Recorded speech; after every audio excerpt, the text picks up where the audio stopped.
Hello and welcome to Health Dialogue Show. I'm Dr. Bhumika and today I welcome you all to an insightful conversation on idiopathic pulmonary fibrosis, a progressive lung disease that affects the delicate tissues of the lungs, making it increasingly hard to breathe. Though it impacts thousands worldwide, its exact cause remains unknown. With its mysterious origins and progressive impact on breathing, idiopathic pulmonary fibrosis remains a challenge for both patient and the medical professional. Today, we delve into the intricacies of this condition, exploring its symptoms, causes, and advancements in treatment. Joining us is an expert in the field, Dr. Sarthak A Rastogi, here to shed light on the mysteries of idiopathic pulmonary fibrosis and guide us through its complexities. Dr. Sarthak A Rastogi is an MBBS DNB. He's a consultant in respiratory medicine. He has a clinical experience of 14 years, and his areas of interest include tuberculosis and lung infections, sleep apnea, interstitial lung diseases, and asthma. We welcome you to the show, sir. Thanks, Dr. Bhumika. Thank you for having me here. So the first question I have for you is, what is idiopathic pulmonary fibrosis? So, Bhumika, as you have already given a gist of it, it's basically a chronic lung disease which is progressive in nature. In idiopathic pulmonary fibrosis, as the name suggests, the lung is undergoing fibrosis. Fibrosis is basically, in a general population term, is scarring of the lungs, and this is progressive in nature. For some reason which is yet unknown, the lung starts going under progressive fibrosis gradually, and lung loses its capacity to expand and relax effectively, and the oxygen and other gases finds it difficult to cross over from the lungs into the bloodstream, thus thereby causing an oxygen deprivation state, and patients become breathless and complications related to these. Continuing with the same thing, what are the symptoms of IPF? Common symptoms that a patient may come across? So, most of the common symptoms, the commonest symptom which a patient of IPF comes with is a chronic or a long-standing, gradually progressive breathlessness, which initially starts on exertion. And patients usually realize that with time, this exertion, the limit of exertion is gradually reducing. That is, initially they were able to walk a certain amount of distance without getting breathless, or they were able to climb certain number of floors. Now they are not able to do as much as that, or at the same speed they get winded out, or they start panting in completing those steps. Apart from this, the other commonest symptom is a long-standing progressive cough, which is usually dry in nature and does not respond to most of the treatment. A lot of patients describe this cough as a irritating cough, which is severe enough to disturb their quality of life. That is obviously in the later stages. In early stages, the cough is usually of milder and breathlessness is milder. So we have to pay attention, especially in Indian population where we have a higher tolerance for our symptoms. Patients usually think that their breathlessness is because of increasing age, and they try to adapt themselves to their breathlessness instead of coming forward and meeting a general practitioner. Apart from these, sometimes patients, when severe enough, they can experience blackouts during exertions, and when the disease reaches a later stage, the patient is breathless all the time, even at rest and in lying down position as well. So my next question to you is, though the name suggests it's idiopathic, but are there any known causes or links or associations with it? Like, what are the causes for IPF? Yeah, so idiopathic basically is a term where we use where we don't know what has caused the disease, or yet our science is not that developed enough to identify the cause. But there are certainly different risk factors. And increasing age. Most of our patients with IPF are above 60 years old, so we definitely think age is a risk factor. Most of our patients are male, and about more than a quarter of the patients have had smoking history. So cigarette smoking plays a part in development of, or is thought to be making a part in development of idiopathic pulmonary fibrosis. There are certain other risk factors which includes a familial history. While majority of our cases are sporadic, that is, they do not have any genetic or family history to develop the disease, but 10 to 20% of the patients may have in the future may get one or two relatives who will have also have um, idiopathic pulmonary fibrosis or a fibrotic lung disease, to say the least. But yes, there's definitely a genetic predisposition, genetic component, and there are two genes, MUC5B gene and TERT gene, TERT and TERC genes, which are thought to play a role. And currently, there are certain ongoing tests which we target at the patient who's suffering himself to see whether they have these genes or not. But majority of the patients, again, in the ongoing studies, up to 75% of the patients, even with familial history, do not test positive. So genes have thought to play a role, and there's definitely a correlation, but we are not at this stage. Otherwise, other risk factors can have a chronic gastric reflux disease is thought to play a role. Exposure to certain environmental exposures like air pollution, radiation, and certain metallic dust are also thought to play a part in development of IPF. All right. So how can we diagnose this condition? Like, what are the methods currently available to diagnose the condition? So, with development of fast CT scan machines, diagnosis of idiopathic pulmonary fibrosis has become quite standardized and easy. Majority of the cases, once they are thought to be at a risk or are thought to have interstitial lung disease, need to undergo a high resolution CT scan, followed by a pulmonary function test to know the lung strength and the capacity of the lung.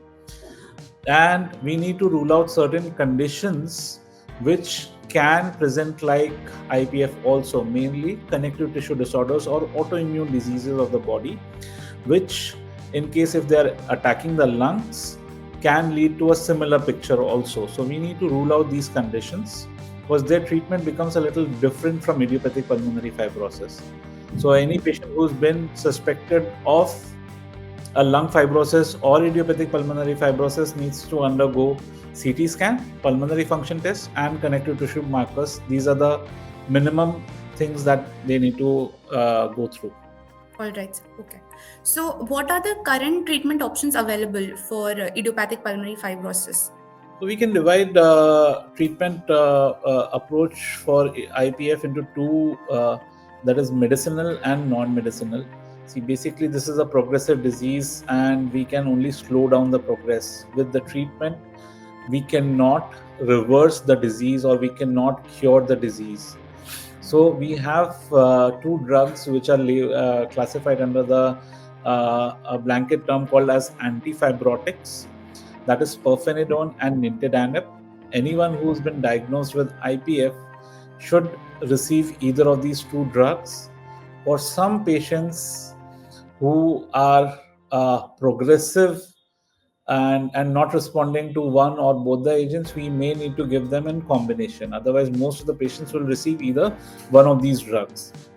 Apart from these, non-medicinal treatment or non-pharmacological treatment will require oxygenation. If the patient is not able to maintain oxygen at rest or gets oxygen desaturation or the oxygen levels drop on exercise, then we may need to start them on oxygen therapy depending on the level of severity. Apart from this, pulmonary rehabilitation, it's basically a way of introducing exercises into the regime of the patients and make them more fit, prevent their muscular degeneration, and make sure that they remain active throughout their life. So this has a big impact on quality of life. And lastly, we need to worry about prevention of infections. And the best way we can do is by vaccinating, giving them adult vaccination, especially to respiratory pathogens which are available, namely influenza and pneumococcal diseases. So what basically the patient can do, like what lifestyle changes can they adopt to make their life, like the quality of life, better? Sure. So first and foremost, if the patient is a current smoker, they have to give up smoking. If they are in an occupation where they are exposed to smoke or they are exposed to metallic dust or a lot of organic or as well as inorganic dust of any sort, they need to change the profession or they need to use better protective equipments at work. Apart from these, they have to be active.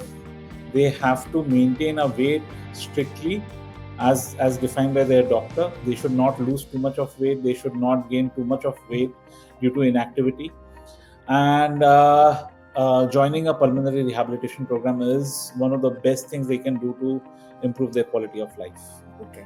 So, like you've already spoken about the role of the genetic component in IPF, but like I just wanted to know if the family members should be screened if a relative has the disease. So, how important is the screening? So, screening becomes a difficult topic to comment with current evidence. Yes, but definitely if a patient has, if a person comes to you and says, yes, they have had two family members with lung fibrosis, yes, we can screen them. But majority of the patients, when we screen, if a patient of lung fibrosis comes forward and says, I need to make sure or I need to be aware that my children or my siblings will not have this disease, we can test them for certain genetic markers, but at least 75% of them will not have. Even in the future, one of the family members, if it develops, that person may have tested negative for genetic markers in the past. So yes, definitely, if a person who's not affected has had two members who have developed lung fibrosis or have had idiopathic pulmonary fibrosis at a younger age, then definitely the family member should be screened. But otherwise, for in majority or larger patients, it gets a very difficult topic to screen and it's not very fruitful. All right, sir. Okay. So my last question to you is, can idiopathic pulmonary fibrosis cause other symptoms outside of the lung-related issues, like maybe joint pain or any heart-related issues?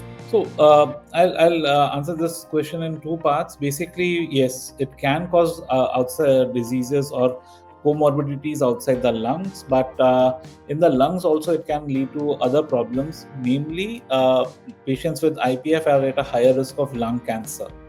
So we need to put them on screening for lung cancers as well at some point of time.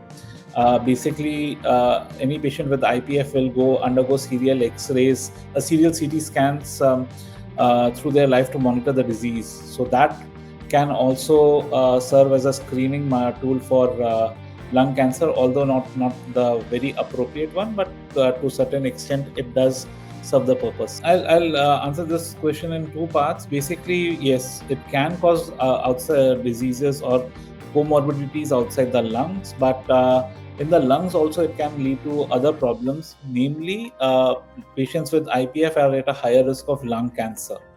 So we need to put them on screening for lung cancers as well at some point of time. Basically, any patient with IPF will undergo serial X-rays, serial CT scans through their life to monitor the disease. So that can also serve as a screening tool for lung cancer, although not the very appropriate one, but to a certain extent it does serve the purpose. They are at a higher risk of developing pulmonary hypertension.